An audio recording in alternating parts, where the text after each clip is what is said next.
கர்த்தருடைய நாமத்திற்கு ஸ்தோத்திரம். ஒவ்வொரு நாளும் கேட்பதன் மூலம் ஒரு வருடத்தில் பைபிள் வாசிப்பை முடிக்க இந்த சேனல் உதவுகிறது. Please subscribe and support us. இன்றைய வேத பகுதி தானியேல் அதிகாரம் 11.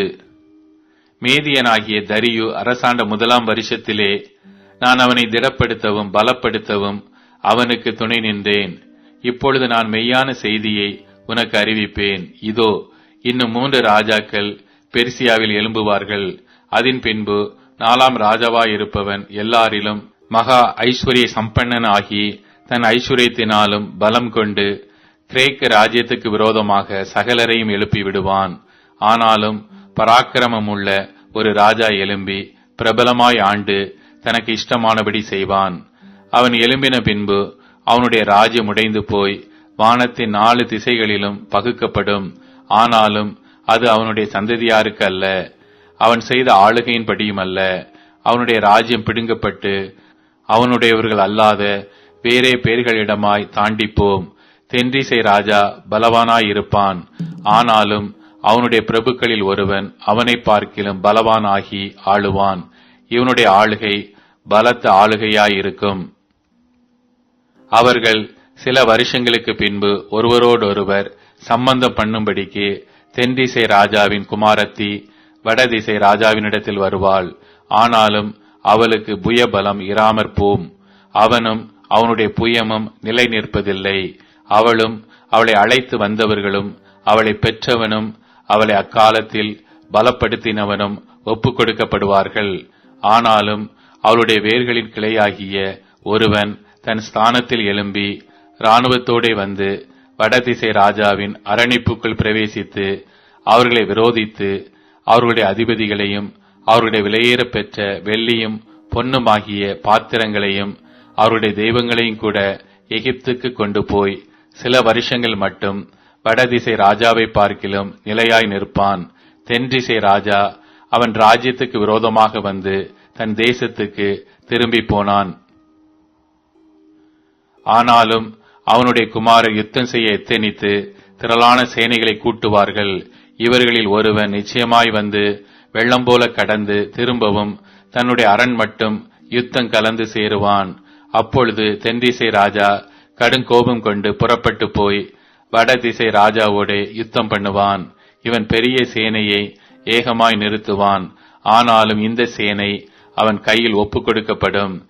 அவன் இந்த சேனையை நீக்கின பின்பு அவனுடைய இருதயம் கர்வம் கொள்ளும். அவன் அநேகம் 1000 பேரை மடிவிப்பான். ஆனாலும் பலம் கொள்ள மாட்டான். சில வருஷங்கள் சென்ற பின்பு வடதிசை ராஜா திரும்ப முந்தின சேனையிலும் பெரிதான சேனையை சேர்த்து மகா பெரிய சேனையோடும் வெகு சம்பத்தோடும் நிச்சயமாய் வருவான். அக்காலத்தில் தென்திசை ராஜாவுக்கு விரோதமாக அநேகர் எழும்புவார்கள். அப்பொழுது உன் ஜனத்திலுள்ள துண்டரிக்காரரின் புத்திரர் தரிசனத்தை நிறைவேற்ற தங்களை உயர்த்துவார்கள்.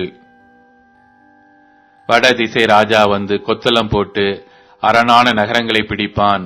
தென்திசை ராஜாவின் புய பலங்களும் அவன் தெரிந்து கொண்ட ஜனமும் நில்லாமற் போம். எதிர்க்கிறதற்கு பலன் இராது. ஆகையால் அவனுக்கு விரோதமாக வருகிறவன் தன் இஷ்டப்படி செய்வான். அவனுக்கு முன்பாக நிலை நிற்பவன் ஒருவனும் இல்லை. அவன் சிங்காரமான தேசத்தில் தங்குவான். எல்லாம் அவன் கைவசமாகும். தன் ராஜ்யத்தின் வல்லமையோடெல்லாம் தானும் தன்னோட கூட செம்மை மார்க்கத்தாரும் வர இவன் தன் முகத்தை திருப்புவான். இப்படி செய்து கெடுதியுண்டாகும்படி அவனுக்கு ஒரு கன்னிப் பெண்ணை கொடுப்பான். ஆனாலும் அவளாலே ஸ்திரம் பெறான். அவள் அவன் பட்சத்தில் நில்லாள். பின்பு இவன் தன் முகத்தை தீவுகளுக்கு நேராக திருப்பி அநேக தீவுகளை பிடிப்பான். ஆனாலும் ஒரு சேனாபதி இவன் செய்கிற நிந்தையை ஒளிய பண்ணுவதுமல்லாமல் இவன் செய்த நிந்தையின் நிமித்தம் இவனுக்கு சரிக்கு சரி கட்டுவான். ஆகையால் தன் முகத்தை தன் தேசத்தின் அரண்களுக்கு நேராக திருப்புவான். அங்கே இடறி விழுந்து காணப்படாமற் போவான். செழிப்பான ராஜ்யத்தில் தண்டல்காரனை திரிய பண்ணுகிற ஒருவன் தன் ஸ்தானத்தில் எழும்புவான். ஆகிலும் சில நாளைக்குள் கோபமில்லாமலும் யுத்தமில்லாமலும் நாசமடைவான். அவன் ஸ்தானத்தில் அவமதிக்கப்பட்டவன் ஒருவன் எழும்புவான். இவனுக்கு ராஜ்யபாரத்தின் மேன்மையை கொடாதிருப்பார்கள். ஆனாலும் இவன் சமாதானமாய் நுழைந்து இச்சகம் பேசி ராஜ்யத்தை கட்டிக்கொள்வான். பிரவாகமாய் வருகிற சேனைகள் இவனாலே பிரவாகமாய் முறிக்கப்படும். உடன்படிக்கையின் தலைவனும் முறிக்கப்படுவான். ஏனென்றால் அவனோடே சம்பந்தம் பண்ணின நாட்கள் முதல் அவன் சூதாய் நடந்து கொஞ்சம் ஜனங்களோட புறப்பட்டு வந்து பலங்கொள்ளுவான். தேசம் சுக வாழ்வோடும் சம்பூரணத்தோடும் இருக்கையில் அவன் உட்பிரவேசித்து தன் பிதாக்களும் தன் பிதாக்களின் பிதாக்களும் செய்யாததை செய்வான். கொள்ளையிட்டு சூறையாடி பொருளை அவர்களுக்கு இறைத்து பங்கிட்டு அரண்களுக்கு விரோதமாக தனக்குள் உபாயங்களை யோசிப்பான். சில காலம் மட்டும் இப்படி இருக்கும். பின்னும் தென்திசை ராஜாவுக்கு விரோதமாக பெரிய சேனையோட போர் செய்ய தன் வல்லமையையும் தன் ஸ்திரத்தையும் எழுப்புவான். அப்பொழுது தென்திசை ராஜா மிகவும் பலத்த பெரிய இராணுவத்தோட போய் யுத்தம் கலப்பான். ஆனாலும் அவர்கள் அவனுக்கு விரோதமாக துர ஆலோசனை பண்ணியிருந்தபடியால் அவன் நிற்க மாட்டான். அவனுடைய போஜனங்களை சாப்பிடுகிறவர்கள் அவனை நாசப்படுத்துவார்கள். ஆகையால் அவனுடைய இராணுவம் பிரவாகமாய் வரும். அநேகர் கொலையுண்டு விழுவார்கள். இந்த இரண்டு ராஜாக்களின் இருதயமும் தீமை செய்ய நினைக்கும். ஒரே பந்தியிலிருந்து பொய் பேசுவார்கள். ஆனாலும் அது வாய்ப்பதில்லை. குறித்த காலத்துக்கு முடிவு இன்னும் நிறுத்தி வைக்கப்பட்டிருக்கும். அவன் மகா சம்பத்தோடே தன் தேசத்துக்கு திரும்பி தன் இருதயத்தை பரிசுத்த உடன்படிக்கைக்கு விரோதமாக வைத்து அதற்கானதை செய்து தன் தேசத்துக்கு திரும்பி போவான். குறித்த காலத்திலே திரும்பவும் தென் தேசத்திற்கு வருவான். ஆனாலும் அவனுடைய பின் நடபடி முன் நடபடியைப் போல் இராது. அவனுக்கு விரோதமாக கித்தீமின் கப்பல்கள் வரும்.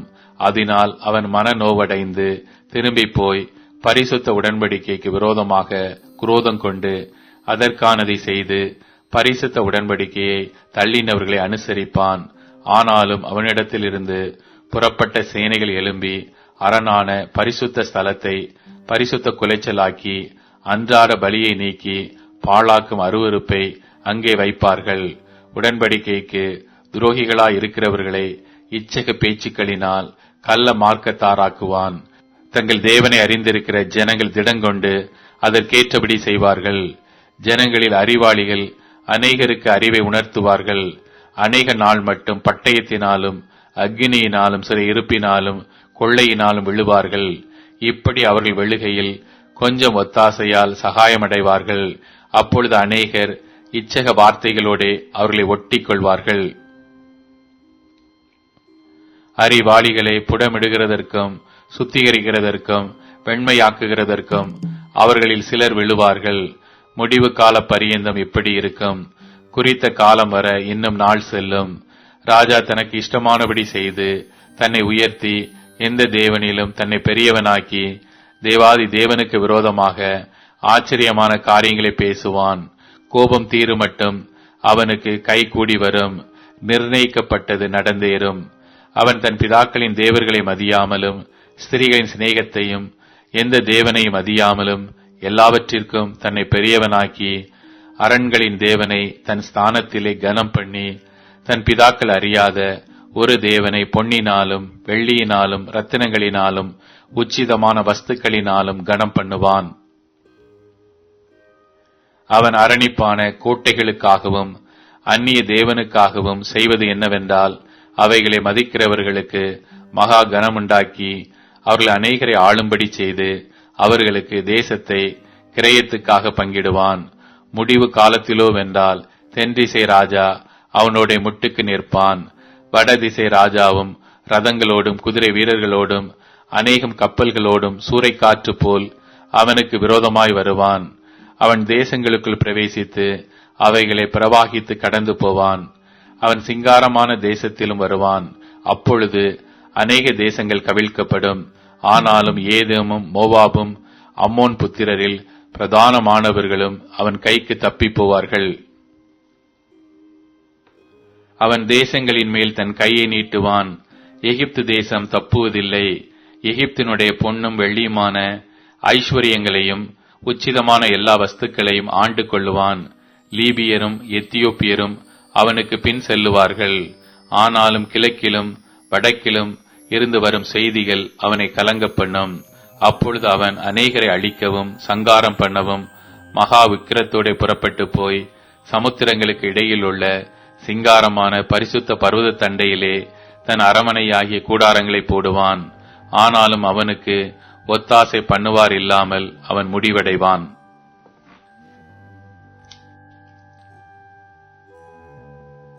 தானியேல் அதிகாரம் 12. உன் ஜனத்தின் புத்திரருக்காக நிற்கிற பெரிய அதிபதியாகிய மிகாவேல் அக்காலத்திலே எழும்புவான். யாதொரு ஜாதியாரும் தோன்றினது முதல் அக்காலம் மட்டும் உண்டாயிராத ஆபத்து காலம் வரும். அக்காலத்திலே புஸ்தகத்தில் எழுதியிருக்கிறவர்களாக காணப்படுகிற உன் ஜனங்கள் அனைவரும் விடுவிக்கப்படுவார்கள். பூமியின் தூளிலே நித்திரை பண்ணுகிறவர்களாகிய அநேகரில் சில நித்திய ஜீவனுக்கும் சில நித்திய நிந்தைக்கும் இகழ்ச்சிக்கும் விழித்து எழுந்திருப்பார்கள். ஞானவான்கள் ஆகாய மண்டலத்தின் ஒளியைப் போலவும் அநேகரை நீதிக்குட்படுத்துகிறவர்கள் நட்சத்திரங்களைப் போலவும் என்னென்றைக்கும் அல்ல சதா காலங்களிலும் பிரகாசிப்பார்கள். தானியேலாகிய நீயோவென்றால் முடிவு காலம் மட்டும் இந்த வார்த்தைகளை புதைபொருளாக வைத்து வைத்து இந்த புஸ்தகத்தை முத்திரை போடு. அப்பொழுது அநேகர் இங்கும் அங்கும் ஓடி ஆராய்வார்கள், அறிவும் பெருகிப்போம் என்றான். அப்பொழுது தானியேலாகிய நான் ஆற்றுக்கு இக்கரையில் ஒருவனும் ஆற்றுக்கு அக்கரையில் ஒருவனுமாகிய வேறே 2 பேர் நிற்க கண்டேன். சணல் வஸ்திரம் தரித்தவரும் ஆற்றின் தண்ணீர்களின் மேல் நிற்கிறவருமாகிய புருஷனை ஒருவன் நோக்கி, இந்த ஆச்சரியமானவைகளின் முடிவு வர எவ்வளவு காலம் செல்லும் என்று கேட்டான். அப்பொழுது சணல் வஸ்திரம் தரித்தவரும் ஆற்றின் தண்ணீர்களின் மேல் நிற்கிறவருமாகிய புருஷன் தம்முடைய வலது கரத்தையும் தம்முடைய இடது கரத்தையும் வானத்துக்கு நேராக ஏறெடுத்து, ஒரு காலமும் காலங்களும் அரை காலமும் செல்லும் என்றும் பரிசுத்த ஜனங்களின் வல்லமையை சிதறடித்தால் முடிவு பெறும்போதே இவைகள் எல்லாம் நிறைவேறி தீரும் என்றும் என்றென்றைக்கும் ஜீவித்திருக்கிறவர் பேரில் ஆணையிட கேட்டேன். நான் அதை கேட்டும் அதன் பொருளை அறியவில்லை. ஆகையால் என் ஆண்டவனே, இவைகளின் முடிவு என்னவா இருக்கும் என்று கேட்டேன். அதற்கு அவன், தானியேலே, போகலாம். இந்த வார்த்தைகள் முடிவு காலம் மட்டும் புதை பொருளாக வைக்கப்பட்டும் முத்திரிக்கப்பட்டும் இருக்கும். அநேகர் சுத்தமும் வெண்மையுமாக்கப்பட்டு புடமிடப்பட்டவர்களாய் விளங்குவார்கள். துன்மார்க்கரோ துன்மார்க்கமாய் நடப்பார்கள். துன்மார்க்கரில் ஒருவனும் உணரான், ஞானவான்களோ உணர்ந்து கொள்ளுவார்கள். அன்றாட பலி நீக்கப்பட்டு பாழாக்கும் அருவருப்பு ஸ்தாபிக்கப்படும் காலம் முதல் 1290 நாள் செல்லும். 1335 நாள் மட்டும் காத்திருந்து சேருகிறவன் பாக்கியவான். நீயோவென்றால் முடிவு வரும் மட்டும் போயிரு. நீ இளைப்பாறிக் கொண்டிருந்து நாட்களின் முடிவிலே உன் சுதந்திர வீதத்துக்கு எழுந்திருப்பாய் என்றான்.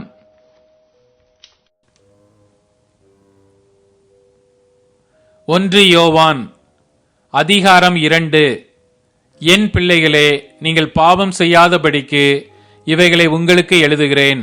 ஒருவன் பாவம் செய்வானானால் நீதிபரராய் இருக்கிற இயேசு கிறிஸ்து நமக்காக பிதாவினிடத்தில் பரிந்து பேசுகிறவராயிருக்கிறார். நம்முடைய பாவங்களை நிவர்த்தி செய்கிற கிருபாதார பலி அவரே. நம்முடைய பாவங்களை மாத்திரமல்ல, சர்வ லோகத்தின் பாவங்களையும் நிவர்த்தி செய்கிற பலியாயிருக்கிறார். அவருடைய கற்பனைகளை நாம் கை கொள்ளுகிறவர்களானால் அவரை அறிந்திருக்கிறோம் என்பதை அதனால் அறிவோம். அவரை அறிந்திருக்கிறேன் என்று சொல்லியும் அவருடைய கற்பனைகளை கை கொள்ளாதவன் பொய்யனாயிருக்கிறான், அவனுக்குள் சத்தியம் இல்லை. அவருடைய வசனத்தை கை கொள்ளுகிறவனிடத்தில் தேவ அன்பு மெய்யாக பூரணப்பட்டிருக்கும். நாம் அவருக்குள் இருக்கிறோம் என்பதை அதனாலே அறிந்திருக்கிறோம். அவருக்குள் நிலைத்திருக்கிறேன் என்று சொல்லுகிறவன் அவர் நடந்தபடியே தானும் நடக்க வேண்டும். சகோதரரே, நான் உங்களுக்கு புதிய கற்பனையை அல்ல, ஆதி முதல் நீங்கள் பெற்றிருக்கிற பழைய கற்பனையையே எழுதுகிறேன். அந்த பழைய கற்பனை நீங்கள் ஆதி முதல் கேட்டிருக்கிற வசனம்தானே. மேலும் நான் புதிய கற்பனையையும் உங்களுக்கு எழுதுகிறேன்.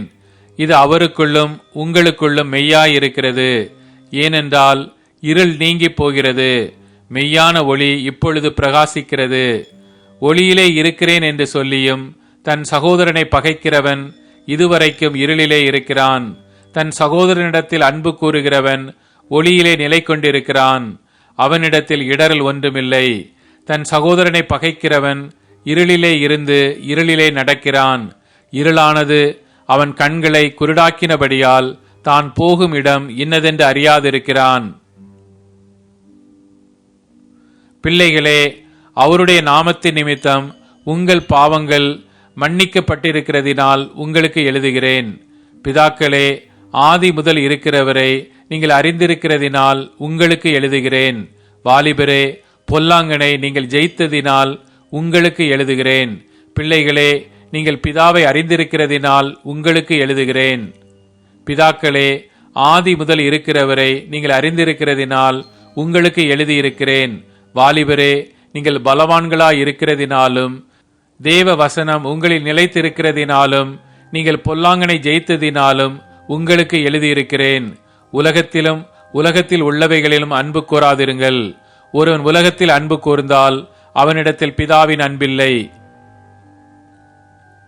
ஏனெனில் மாம்சத்தின் இச்சையும் கண்களின் இச்சையும் ஜீவனத்தின் பெருமையுமாகிய உலகத்தில் உள்ளவைகள் எல்லாம் பிதாவினால் உண்டானவைகள் அல்ல, அவைகள் உலகத்தினால் உண்டானவைகள்.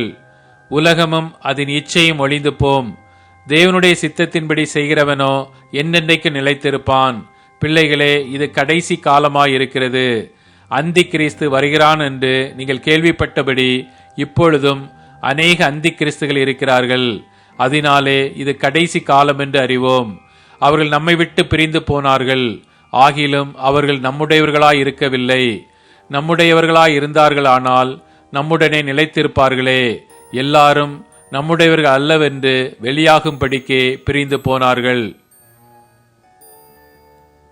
நீங்கள் பரிசுத்தராலே அபிஷேகம் பெற்று சகலத்தையும் அறிந்திருக்கிறீர்கள். சத்தியத்தை நீங்கள் அறியாததினால் அல்ல, நீங்கள் சத்தியத்தை அறிந்திருக்கிறதினாலும் சத்தியத்தினால் ஒரு பொய்யும் உண்டாயிராது என்பதை நீங்கள் அறிந்திருக்கிறதினாலும் உங்களுக்கு எழுதியிருக்கிறேன். இயேசுவை கிறிஸ்து அல்ல என்று மறுதலிக்கிறவனே அல்லாமல் வேறே யார் பொய்யன்? பிதாவையும் குமாரனையும் மறுதலிக்கிறவனே அந்தி கிறிஸ்து. குமாரனை மறுதலிக்கிறவன் பிதாவை உடையவன் அல்ல. குமாரனை அறிக்கையிடுகிறவன் பிதாவையும் உடையவனாயிருக்கிறான். ஆகையால் ஆதி முதல் நீங்கள் கேள்விப்பட்டது உங்களில் நிலைத்திருக்க கடவது. ஆதி முதல் நீங்கள் கேள்விப்பட்டது உங்களில் நிலைத்திருந்தால் நீங்களும் குமாரனிலும் பிதாவிலும் நிலைத்திருப்பீர்கள். நித்திய ஜீவனை அளிப்பேன் என்பதே அவர் நமக்கு செய்த வாக்குத்தத்தம். உங்களை வஞ்சிக்கிறவர்களை குறித்து இவைகளை உங்களுக்கு எழுதியிருக்கிறேன். நீங்கள் அவராலே பெற்ற அபிஷேகம் உங்களில் நிலைத்திருக்கிறது. ஒருவரும் உங்களுக்கு போதிக்க வேண்டுவதில்லை. அந்த அபிஷேகம் சகலத்தையும் குறித்து உங்களுக்கு போதிக்கிறது. அது சத்தியமாயிருக்கிறது, பொய்யல்ல. அது உங்களுக்கு போதித்தபடியே அவரில் நிலைத்திருப்பீர்களாக. இப்படி இருக்க பிள்ளைகளே, அவர் வெளிப்படும் போது நாம் அவர் வருகையில் அவருக்கு முன்பாக வெட்கப்பட்டு போகாமல் தைரியம் உள்ளவர்களாய் இருக்கும்படி அவரில் நிலைத்திருங்கள். அவர் நீதி உள்ளவராய் இருக்கிறார் என்று உங்களுக்கு தெரிந்திருப்பதினால் நீதியை செய்கிறவன் எவனும் அவரில் பிறந்தவன் என்று அறிந்திருக்கிறீர்கள். நீதிமொழிகள் அதிகாரம் 2. என் மகனே, நீ உன் செவியை ஞானத்திற்கு சாய்த்து உன் இருதயத்தை புத்திக்கு அமைய பண்ணும் பொருட்டு நீ என் வார்த்தைகளை ஏற்றுக்கொண்டு என் கட்டளைகளை உன்னிடத்தில் பத்திரப்படுத்தி ஞானத்தை வா என்று கூப்பிட்டு புத்தியை சத்தமிட்டு அழைத்து அதை வெள்ளியைப் போல் நாடி புதையல்களை தேடுகிறது போல் தேடுவாயாகில் அப்பொழுது கர்த்தருக்கு பயப்படுதல் இன்னதென்று நீ உணர்ந்து தேவனை அறியும் அறிவை கண்டடைவாய். கர்த்தர் ஞானத்தை தருகிறார். அவர் வாயினின்று அறிவும் புத்தியும் வரும். அவர் நீதிமான்களுக்கென்று மெய் ஞானத்தை வைத்திருக்கிறார். உத்தமமாய் நடக்கிறவர்களுக்கு அவர் கேடகமாயிருக்கிறார். அவர் நியாயத்தின் நெறிகளை தற்காத்து தம்முடைய பரிசுத்தவான்களின் பாதையை காப்பாற்றுகிறார். அப்பொழுது நீதியையும் நியாயத்தையும் நிதானத்தையும் சகல நல் வழிகளையும் அறிந்து கொள்ளுவாய். ஞானம் உன் இருதயத்தில் பிரவேசித்து அறிவு உன் ஆத்துமாவுக்கு இன்பமாயிருக்கும் போது நல் யோசனை உன்னை காப்பாற்றும், புத்தி உன்னை பாதுகாக்கும். அதனால் நீ துன்மார்க்கனுடைய வழிக்கும் மாறுபாடு பேசுகிற மனுஷனுக்கும் அந்தகார வழிகளில் நடக்க நீதி நெறிகளை விட்டு தீமை செய்ய மகிழ்ந்து துன்மார்க்கருடைய மாறுபாடுகளில் களி கூறுகிறவர்களுக்கும் மாறுபாடான பாதைகளிலும் கோணலான வழிகளிலும் நடக்கிறவர்களுக்கும் நீ தப்புவிக்கப்படுவாய். தன் இள வயதின் நாயகனை விட்டு தன் தேவனுடைய உடன்படிக்கையை மறந்து இச்சகமான வார்த்தைகளை பேசும் அந்நிய பெண்ணாகி பரஸ்திரிக்கும் தப்புவிக்கப்படுவாய். அவளுடைய வீடு மரணத்துக்கும் அவளுடைய பாதைகள் மரித்தோரிடத்திற்கும் சாய்கிறது. அவளிடத்தில் போகிறவர்களில் ஒருவரும் திரும்புகிறதில்லை, ஜீவ பாதைகளில் வந்து சேர்கிறதும் இல்லை. ஆதலால் நீ நல்லவர்களின் வழியிலே நடந்து நீதிமான்களின் பாதைகளை காத்துக்கொள்வாயாக. செவ்வையானவர்கள் பூமியிலே வாசம் பண்ணுவார்கள், உத்தமர்கள் அதிலே தங்கியிருப்பார்கள். துன்மார்க்கரோ பூமியிலிருந்து அறுப்புண்டு போவார்கள், துரோகிகள் அதில் இராதபடிக்கு நிர்மூலமாவார்கள். இப்போது tune in, Spotify, Amazon music மற்றும் யூடியூப் மியூசிக் ஆகியவற்றில் நமது பைபிள் 365 சேனல் கிடைக்கிறது. ஃபாலோ பண்ணுங்க.